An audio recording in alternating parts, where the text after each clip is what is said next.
আসসালামু আলাইকুম। আমি ঝিনাইদহ জেলা কালীগঞ্জ উপজেলা চাষড়া গ্রামে অবস্থান করছি। আমি একটি গাভী প্রজনন করালাম। গাভীর মালিকের সঙ্গে কিছু কথা বলবো। ভালো আছেন? আপনার নাম কি? এই গরু কার? কখন ডেকেছে গাভী? কালকে ডেকেছে। কোন ডাক্তার দিয়ে দেন এই গরু? আমার কয়টা বাছুর হয়েছে? আমি কয়টা গরু দিয়েছি এ পর্যন্ত? মোট কয়টা বাছুর হয়েছে? মেলা দিয়েছে আমার দিয়ে না? আমার দিয়ে দেন কেন? অন্য লোকে ডাকেন না কেন? আমার পছন্দ হয় তাই আপনার দিয়ে দিই। ভালো লাগে। আর বাছুর গুলো ভালো হয় আল্লাহর রহমতে। একবারে হয়েও যায়। বাছুর গুলো অনেক টাকা বেচেছেন তাই না?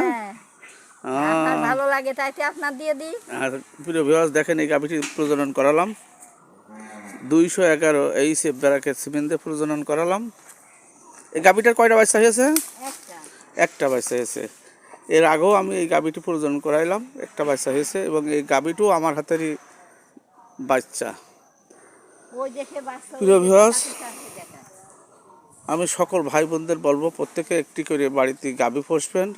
বিপদের কাণ্ডারি এই গাভী। বিপদ আসলেই দেখা যায় একটা বাছুর বেচে বিক্রয় করে আপনার মেয়ের বিয়ে দিতে পারছেন, মাঠে জায়গা জমি কিনতে পারছেন, ঘর বাড়ি করতে পারছেন। তার প্রমাণ আমার এই কাকি। কি কন? প্রমাণ এই কাকি গরু বেচে অনেক কিছু করেছে আল্লাহর মত। আপনার গরুই তো সম্পদ। গরুর সম্পদ। আপনারা সবাই একটি করে গাভী পুষবেন। ভিডিওটি ভালো লাগলে লাইক, কমেন্ট ও শেয়ার করে পাশে থাকবেন। সবাইকে দেখার জন্য ধন্যবাদ।